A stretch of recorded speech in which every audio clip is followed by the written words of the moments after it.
Hello, everybody. I'm Claire Cooley. This is the Creativity Show. Thanks for being here. It's all about creativity. So every live stream virtual visit, I'm going to be doing some art in front of the camera and pre-recorded. The stories from my memoir will be playing as the soundtrack as I'm doing the art. Uh, there's so many ways to express our creativity. I like to keep learning new things, keep using my imagination to enhance my life and step into the creative flow for the happiness increasing aspects. So I write, I paint. Here's some clothing. Here's a kind of an elegant use for this stencil. And we're going to show you a very practical use for the same stencil design on everyday wear. So there's elegant, all the things that, all the clothing that I've shown. There's the elegant. Right, there's the elegant close up on a silk blouse, and then we're going to show you a sweatshirt everyday wear use for the same stencil design. And we're going to show you Close up of the sweatshirt and show the sweatshirt if you would.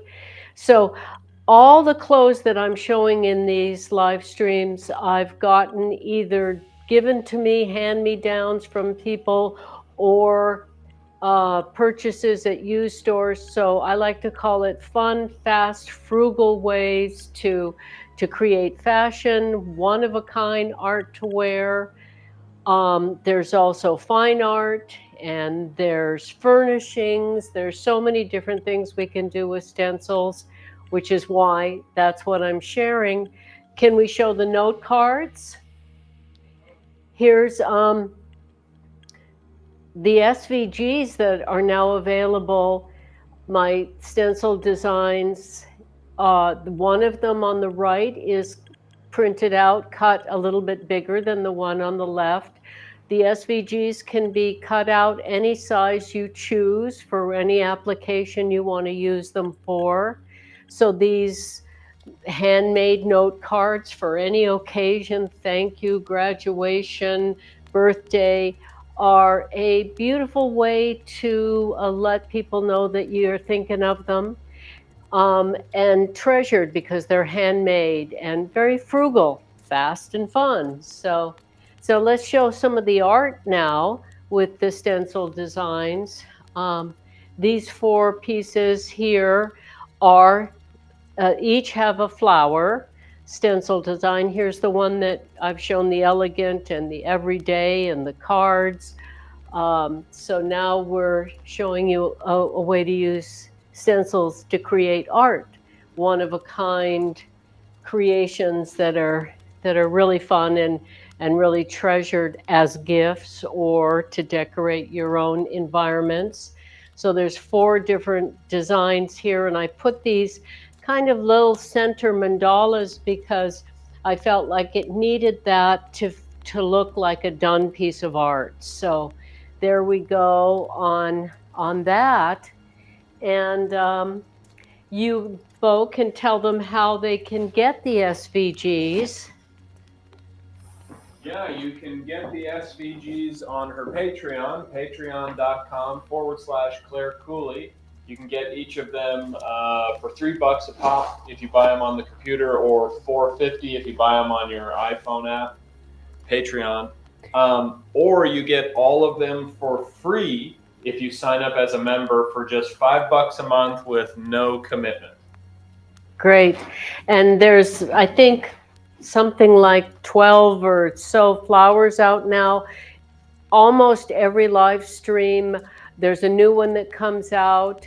I'm going to keep them going. I have 300 or so stencil designs I've done. So I'm just going to keep adding them to the collection that the Patreon members will get any ones they choose for no extra cost, or people can get them as Bodhi said. There's also the web store that Bodhi created for me that we get to pass on the savings because we don't have someone else print out my museum quality numbered and signed prints. We make them right here in the Emerald Lady, and Bodhi made a shop website, and there we go. That's my website. I designed in a dream that has a bunch of the different kinds of art I've done, everything from outer space to insects, and then Bodhi made the web store with the prints that we make, small, medium, large. And then here's the Patreon, like I was mentioning. You can get all the SVGs, which are scalable vector graphics files. They're the stencil designs. You can get them separately, or you can get access to all of them for free by becoming a Patreon member. I think it's a really good deal. Great. Well, now let's get to making some art in front of the camera, which is really joyous for me. I love the peace and happiness increasing of stepping into creative flow, and that's what I like to share with you. I wrote the book with some difficult stories in it. It's Incandescence Rising Above Darkness, because there's darkness around us. We all have to rise above it. And in my life, I share it because people have asked me to, saying it helped them to hear my stories, and it will help others. So we're going to start a story, and I'm going to start some art.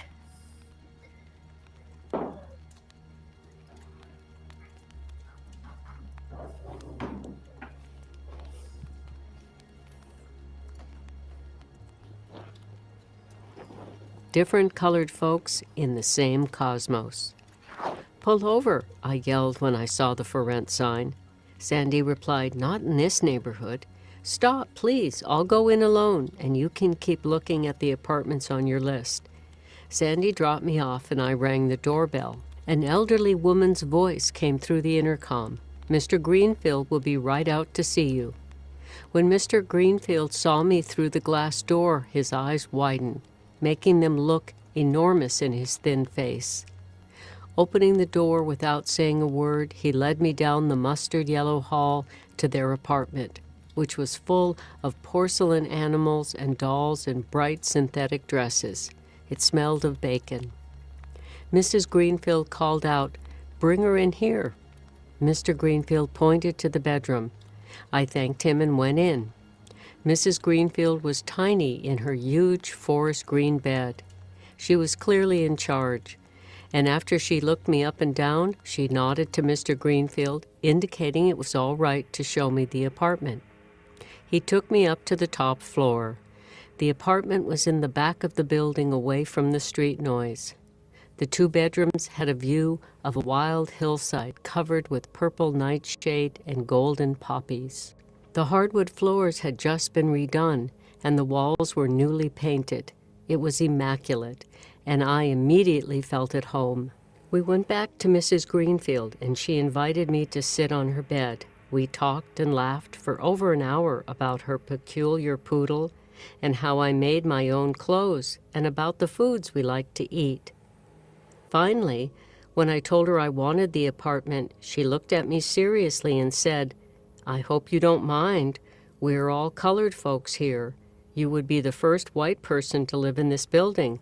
But I like you, and if it's okay with you, it's okay with me." I answered, "I'm colored folk too, just a different color." Laughing, she said, "I like you a lot." Then she yelled into the next room, where Mr. Greenfield was pretending not to be listening. "I told you white folks could be nice." For the next 6 months, while walking home from my waitressing job, I passed the neighborhood barber shop. There were always at least 5 old men sitting there smoking and talking. One day, the silver-haired man, who was always in a 3-piece suit, stood up and yelled to me as I passed by the open door, "Can I walk with you?" "It would be my pleasure," I answered. "I don't want anything, I just want to walk with you." "I can tell a gentleman when I see one, and I'd be honored if you walked with me." We've been watching you since you moved into this neighborhood. We decided you are okay on account of you don't give anybody any shit and you don't take any shit. Thank you, I said, and bowed as we parted at my door. I must have had a big grin on my face because as I walked in, the two women who were always at the front door like gentle sentries said more than hello for the first time. The curvaceous one in a very feminine dress said, "Young lady, could I ask you something?" "Certainly," I answered. "We've been wondering what you do. My husband thinks you're a playgirl on account of you are pretty and dressed up most times." But I said to him, "No, she does something." She narrowed her eyes, looking deep into me, and said, "I know you do something." I said, "Do you want to see what I do?" "Yes," she answered with childlike enthusiasm. "I'll be right back." I went to my apartment and picked up a sheet of slides of my recent watercolor paintings of the cosmos. I brought a magnifying glass so she could see them clearly. She studied the 20 slides for a long time without an utterance. When she got to the end, she started over and looked at each painting with the same attention as the first time. Then she looked a third time, going back to the one of an avocado seed budding in turquoise space, then to the one of a sheep skull in maroon space, then to the orchid branch in cool blue space, then to the waterfall in royal purple space, then the wave crashing on a shore of stars. Finally, after looking at kayakers paddling toward mountains made of stars, she handed the slides to her fellow silent sentry and put her head down and softly turned it back and forth. Then, making a sound like a rodeo cowgirl doing a bird call, she looked at me with a huge smile and said, "You always look up, and when you do, you see everything." It was the highest sort of compliment to be recognized for who I am. We are all different colored folks floating in the same cosmos.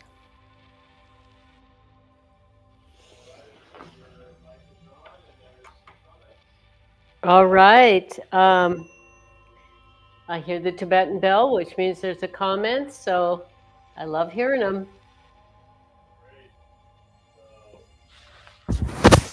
Hey everybody. MMM on YouTube said, "I love your work, Claire." And then Sumner Madison on YouTube said, "Elegant and functional and fantastic. Keep brightening and informing our world with your artistry as only you can do." Thank you, MMM and Sumner. I will admit that I do my art because it makes me happy and I feel peaceful when I'm doing it, but I share it hoping to have that effect on others. And there is a great sense of purpose, deepening joy that comes from others appreciating what we do. We all have things no one else knows to share with the world, and I hope that other people are inspired to share what they have that no one else has themselves. Yes. And I'm back 1 second here. DBC on YouTube said, "Your writing style is brilliant. How did you hone your voice?" Thank you. What a kind thing to say. And how did I hone my voice? Well, the truth is, I didn't start having conversations with anyone other than my mother, maybe my little sister a little bit, until I was 14 years old. I did a lot of listening before speaking my perspective, sharing my voice with the world. Partly because I didn't feel safe, and partly because I was fascinated observing the world, nature, other people. So I think listening that long and being content in a lot of solitude and silence, by the time my voice started to come out at 14, it was my voice. And I also, for people who know my story or know my book, I started, you know, going into nature instead of to school at 7 years old and slipped through the cracks and called no attention to myself. So I got a lot of solitude. I didn't like to watch TV or read comic books or any of those things. I like to observe nature. So I think I didn't start comparing myself to others and trying to imitate others. I just wanted to be, and I still do, be myself. And then at 25, I start, I call it the dam broke, and my truth and even the difficulties I'd been through, I decided it was really important to say what I believed needed to be said instead of what people want to hear. So that required that I use my own voice. So I started writing, journaling before I read a book, which I didn't learn to read in school. So I didn't read a book till I was 21, but I started journaling probably at 12 or 13. So I had a chance to just let my own voice come out, and I've been trying to practice that my whole life. Just tell my truth, say what needs to be said instead of what other people want to hear. And that's something we can all do. We all have our own voice, and I hope to encourage others to speak from theirs. Yeah. Fantastic. So then Michael B said, sorry, I got to run. Hate to miss this. Hugs. And then DB Catalyst also said hugs. And then Joni B said, I really love the finished fine art with stencils. Thank you, thank you, thank you. Thanks for being here anytime you can, and to know that as soon as these live streams are over, it goes up on the Creativity Show, so you can see it anytime if you can't be here for the live part, and you can tell anyone else, your friends or associates, so they can see it at any time. And I feel good about that. And thank you. If for any time you show up, really, really is lovely, and it is a virtual visit and a way to walk lightly on the planet and still connect. So I love all of that. All right. All right, let's go to the next story, and I'll go to the next stencil card.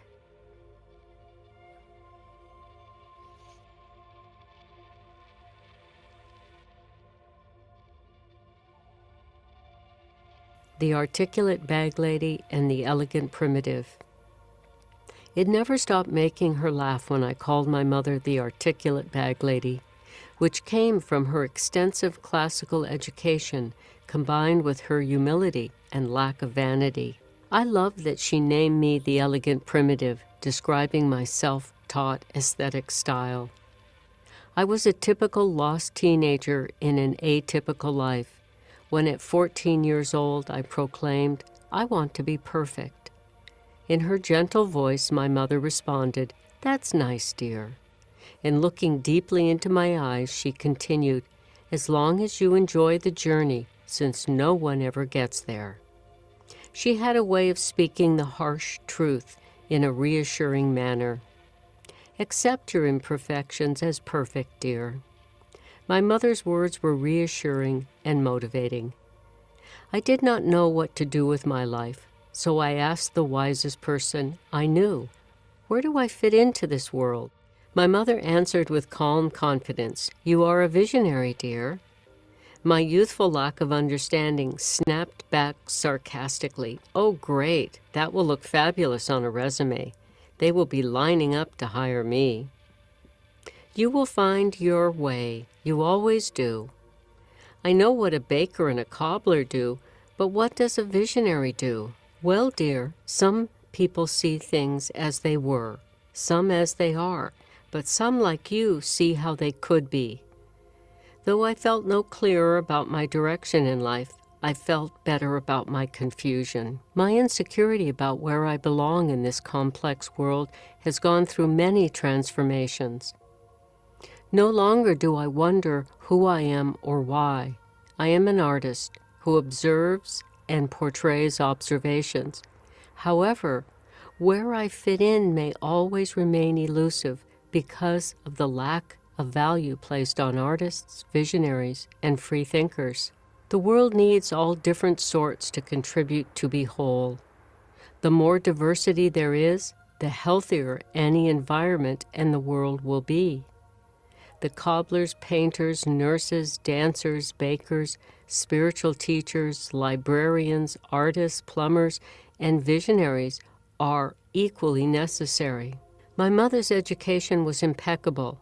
She graduated from the Massachusetts School of Art, the first institution in the United States to give a fine art degree.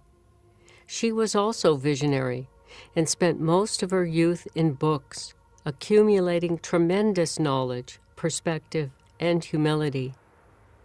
Though we shared a fascination with creativity, I loved solitude, being in nature, and doing artistic projects. I was as academically uneducated as my mother was educated. Those were my happiest childhood memories, along with spending time in silence with her. At 13, I feared that my father's ever-increasing rages were going to seriously hurt someone soon.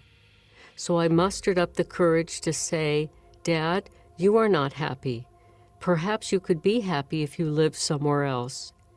After he left, my mother got a job in a factory working a punch press.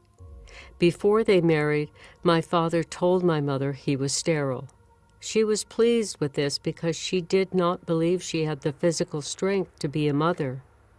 She was raised Catholic and birth control was not allowed. 4 kids later, her hope of doing her art was replaced by responsibility. The only art she did was doodles on scraps of paper. My mother had let go of religion long ago, but was the most truly spiritual person I've ever met, free of resentment, selfishness, or regret. She had exquisite bones and a radiant grace with no vanity. She wore used functional clothing, and the most she would do for special occasions was put on red lipstick. When I was young, I would just stare at her, thinking, how could she be so unimpressed with her own beauty? She was as humble as she was magnificent. I still marvel at how she could be so exquisite and unaffected by it. She was so articulate but never showed off her intelligence. She listened to me as if what I said had value even when I was unsure of myself. And when I only wore baggy, colorless clothing and no adornment, she said, "When you hide your beauty, dear, it is the rest of us that miss out, because we are the ones who see you." She let me come into my own in my own way, never pushing, but always gently encouraging. Any confidence I have comes from her always treating me with respect. I was not ready to talk to people or have any friends until I was 14. Then in my 20s, I began to share my joy for creativity through dancing, painting, writing, and playing my bamboo flute. I taught everywhere I was invited until the bureaucracies started draining my spirit, and I feared I would lose the joy of creating if I stayed. So I went into my studio and drew every day for 5 years. Sometimes my lack of any training would frustrate me, and I would ask my mother for help. She would always say, "You follow your instincts, dear. That is your way, and it works." Sometimes I would be satisfied with this, but that day I kept pushing her, saying, "You've learned so much technique. Maybe if you shared it with me, I could figure it out faster." "Be patient, dear. You always figure it out, and you quit when it's done. I worked with a lot of artists in school and in the studio after I graduated, and I never saw anyone like you. You follow your inner guidance, and then you stop. Many artists quit or ruin their work by overworking it.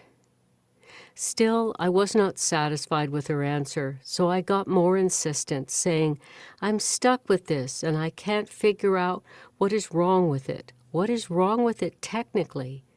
She took a deep breath and answered softly, Well, dear, technically everything is wrong with it. The source of light, the perspective, the anatomy is all technically wrong, but none of that matters for you. You have your own way. You are the elegant primitive, and that is right. If I told you the techniques, you would just have to forget them to follow your heart. That is where your art and excellence comes from. You are so lucky. Just be grateful and trust yourself. I did not doubt my process after that. I so appreciate my good fortune to have had the articulate bag lady as my mother and guide. I wish everyone to have someone to tell them the truth we all need to hear.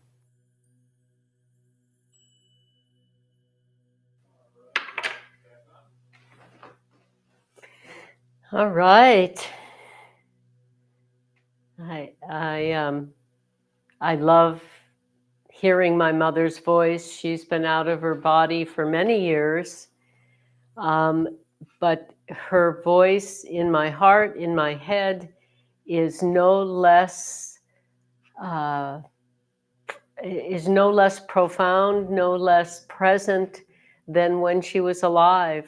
That is why I think love is the most powerful force in the universe. It doesn't matter when we love someone and loved by someone, the connection never dims, or it doesn't have to.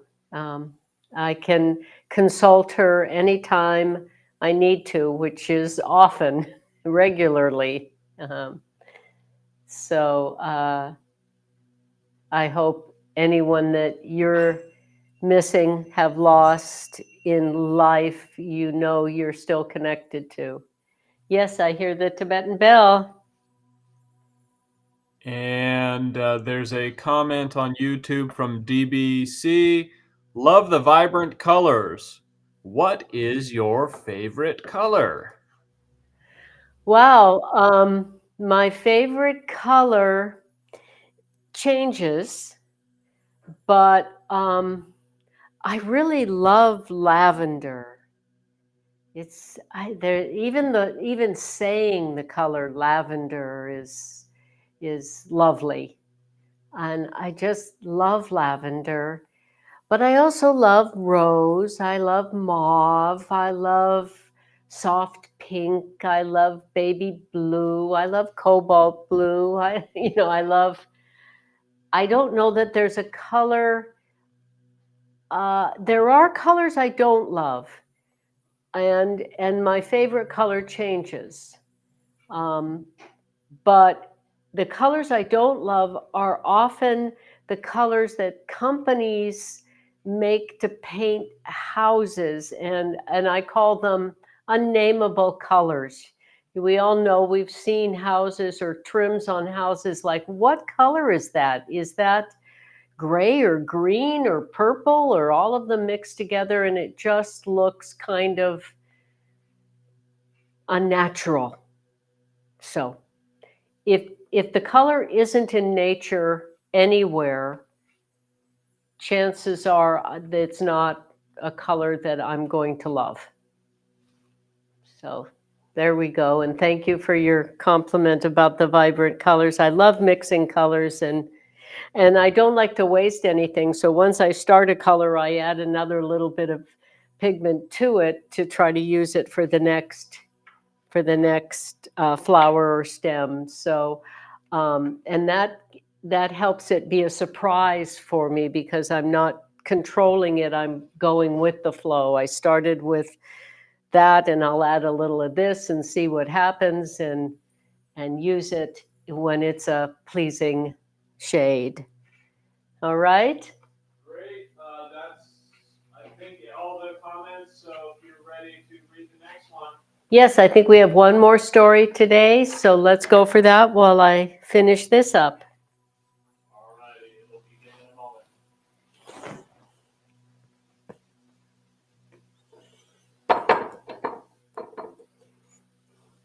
The sword of truth cuts through confusion.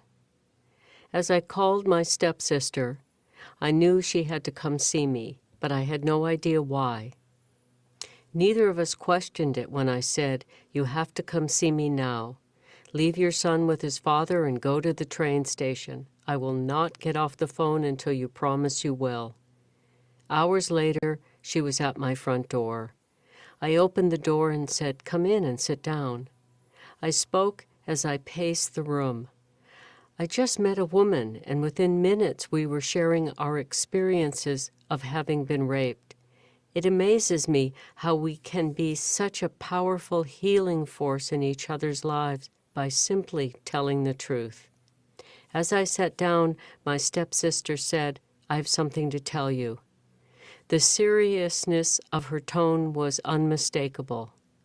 "Your father started raping me when I was 6, right after he married my mother. You are the only person I have told, except my first boyfriend." I had to focus on my breathing for a while before I could speak. I wanted to take a vow of silence for the rest of my life because there are no words that can change the past. There is nothing anyone can say to fix something like that. It felt arrogant to speak at all, but I knew I had to gather the strength to say something for her. I took a deep breath and said, "I believe you." As horrified as I am, and though I never imagined he could do anything like this, I believe you. I've always known he was broken, and as much as I never wanted to hear anything like this, thank you for telling me. I apologize you had to endure such terrible stuff like that. Such a sadness came over me I had trouble taking deep breaths. The information that my father could be so cruel was devastating. I felt drained. Though I did not trust him, I had no conscious idea he could be so twisted. I felt my will to live evaporating. Hours later, I told my friend, "I just heard the worst news I've ever gotten." After I told him the details, he said, "I am glad that's all it is." I told him I was confused by what he said. It happened long ago, but for me, it just happened. Later in the night, I was too hurt to cry and too stunned to speak. I could not feel anything at all. It was as if my systems were shutting down. My life force was leaking out. I couldn't think of anything happy or remember anything joyous. I went to bed and stared at the ceiling for what felt like hours. I fell asleep and woke up from a dream so real and terrifying it felt like I was dying.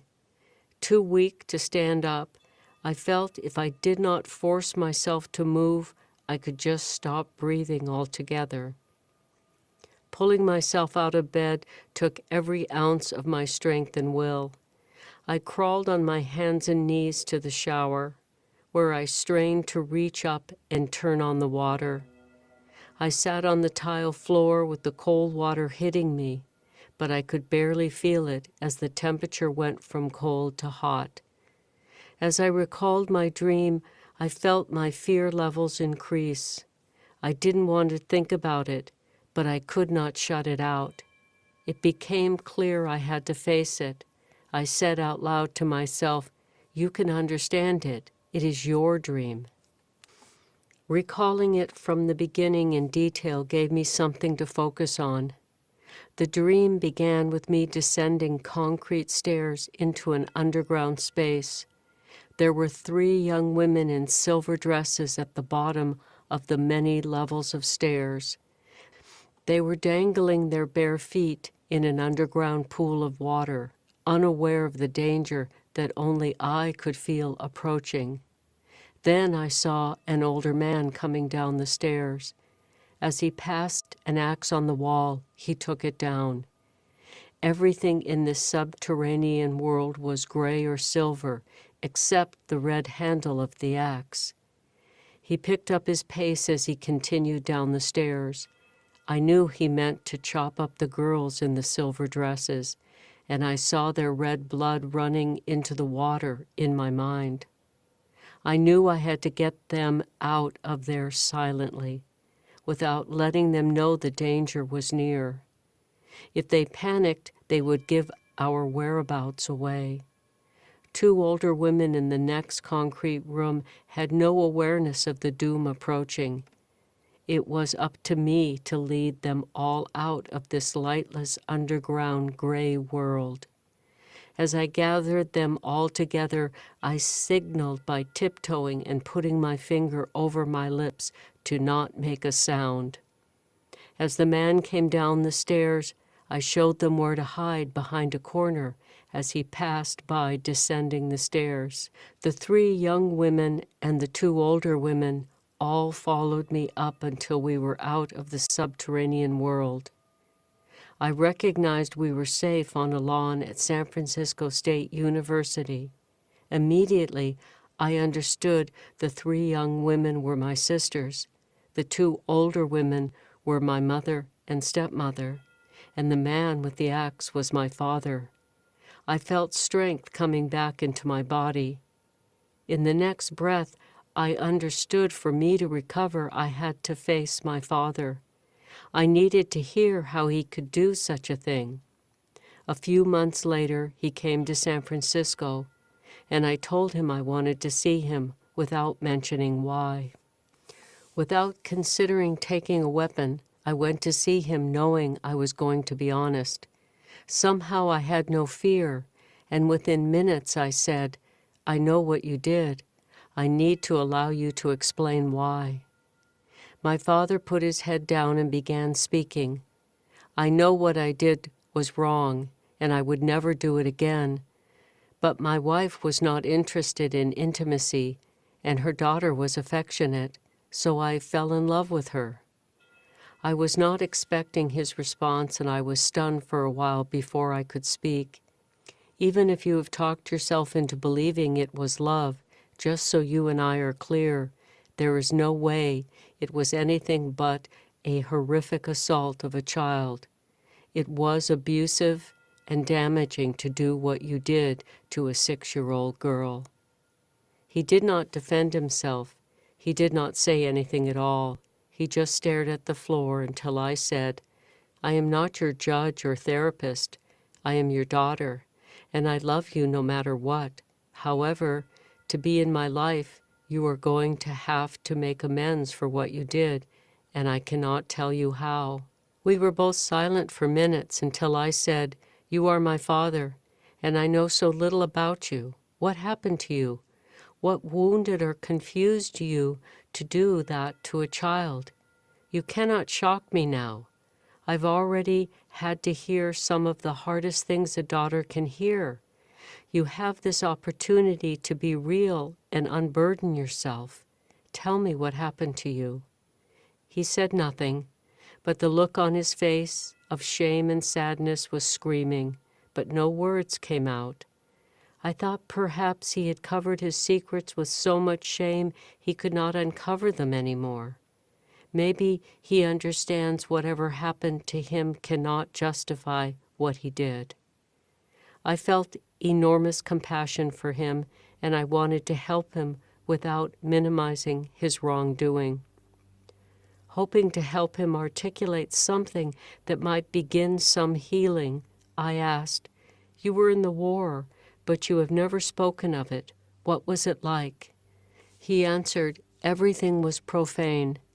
Deep silence overtook him again, so I asked another question. "What are you afraid of?" "Going to prison and being called Short Eyes." I realized his constant fear of being discovered and incarcerated and then brutalized or murdered by the other inmates was a terrible punishment he brought on himself. It is my stepsister you hurt, and I will support whatever she wants to do. She has no interest in going to the police this many years later, so I will honor her wishes. What I needed to do was face you, but if you ever do such things to another child, I will know and I will stop you." He nodded and offered to pay for my stepsister's therapy, and we parted. She did not accept his offer, but I had an opportunity to introduce her and to pay for her to join an incest support group. I had been asked to be a guest therapist. As I listened to the women speak, most of them mentioned wanting to scream about something going on currently in their lives. So when it was my time to make a healing suggestion, I said, "Let's all, one by one, scream into a pillow." I screamed in it, and then I passed it. It was one of the most powerful experiences of my life, witnessing these victims of horrific abuse face their mortal terror of letting the scream out. I did not understand until after the session that victimizers often say, "If you scream or tell anyone, I will kill you." Letting out the scream trapped within them for years had a profound healing effect on all of us. One woman dropped out of the group instead of screaming. My stepsister joined the group, which meant I could not be a guest therapist anymore. So I found the funds and told her to continue until she was done without concern about the cost. She insisted on paying me back in cash. I refused and told her adding up the cost would interfere with her healing. She suggested that in exchange she would make me a set of dishes I could design. I was delighted by this suggestion. We made the crane dishes she threw with her mastery according to my design requests. I carved a different crane species into each dinner plate and all the dishes with wetlands crane habitat motifs. I glazed them with a light green celadon, and she fired them in her studio. They were a manifestation of pain transformed in the fires of creativity into beauty. One of the times we were working late into the night in the ceramic studio, she told me when I called her and insisted she come see me, she had her biggest kitchen knife propped in a drawer like a sword to impale herself as the phone rang. The sword of truth wedged in the kitchen drawer needed to cut through the secret holding her heart hostage. Perhaps I will never have an explanation for how I knew to call and insist she come see me. I do not need to know how or why. I just feel grateful I knew to reach out, and she found the strength to respond.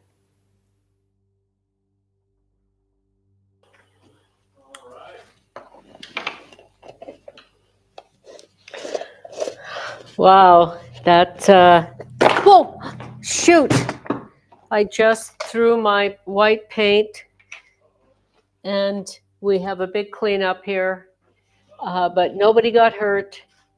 But that did obviously rattle me. So we're going to wrap up this live stream and clean up the paint and say, I was thinking about, doing beauty while creating something beautiful and delicate while listening to such heavy stories is really healing. And but I do feel it, and that did rattle me. And I tried to set the paint down before the lid was all the way on it. So let us say goodbye and clean it up. Thank you for being here, and we'll be back on what day is this? I'm that one really got me. This is Thursday. Today's Thursday. So Monday at noon Central Time, and please tell a friend that these stories and this creativity could help. And thank you for being here. Meanwhile, stay creative and keep your love and hope going. Great. Thanks, everybody. Thank you. Have a good one.